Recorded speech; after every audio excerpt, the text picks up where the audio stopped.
ভারতের রাজধানী দিল্লি ও আশপাশের এলাকায় বসবাসরত অবৈধ বাংলাদেশি ও রোহিঙ্গাদের নিজ দেশে ফেরত পাঠানোর কঠোর হুঁশিয়ারি দিয়েছেন দেশটির স্বরাষ্ট্রমন্ত্রী অমিত শাহ। এই অভিবাসীদের জাতীয় নিরাপত্তার জন্য হুমকি হিসেবে উল্লেখ করে তাদের বিরুদ্ধে দ্রুত ব্যবস্থা নিতে দিল্লি পুলিশকে নির্দেশ দিয়েছেন তিনি।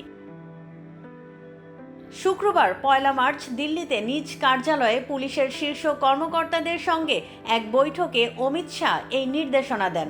বৈঠকে দিল্লি ও আশপাশের অঞ্চলে অবৈধ অভিবাসীদের সংখ্যা ও তাদের অবস্থান নিয়ে পুলিশের কাছ থেকে হালনাগাদ তথ্য জানতে চান অমিত শাহ।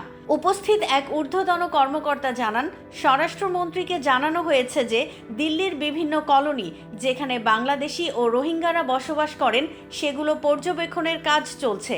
যাদের বৈধ নথিপত্র নেই তাদের শনাক্তের প্রক্রিয়া শুরু হয়েছে। এর পরিপ্রেক্ষিতে অমিত শাহ বলেন, অবৈধ অভিবাসী ও অনুপ্রবেশকারীরা ভারতের জাতীয় নিরাপত্তার জন্য হুমকি। এ বিষয়ে সবাইকে কঠোর হতে হবে। অবৈধ অভিবাসীদের যত দ্রুত সম্ভব তাদের নিজ দেশে ফেরত পাঠাতে হবে। অমিত শাহ আরও বলেন, এটি একটি সুসংগঠিত নেটওয়ার্ক। এই নেটওয়ার্ক ধ্বংস করতে হবে।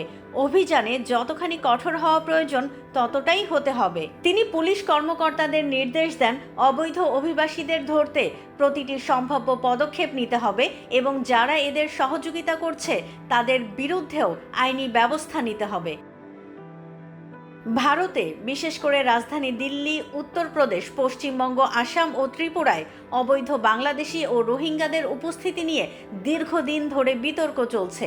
বিজেপি সরকার এই ইস্যুতে বরাবরই কঠোর অবস্থানে রয়েছে।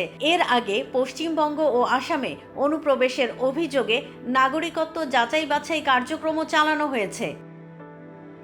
অমিত শাহের সাম্প্রতিক মন্তব্য ভারত জুড়ে আবারও আলোচনার জন্ম দিয়েছে। তবে এই ঘোষণার পর কিভাবে এবং কোন উপায়ে অবৈধ অভিবাসীদের ফেরত পাঠানো হবে সে বিষয়ে এখনো বিস্তারিত কিছু জানানো হয়নি। দেশ জুড়ে তোলপাড়, ওয়ালটন ফ্রিজ কিনে হতে পারেন মিলেনিয়ার। এছাড়াও রয়েছে লক্ষ লক্ষ টাকার ক্যাশ ভাউচার সহ কোটি টাকার নিশ্চিত উপহার।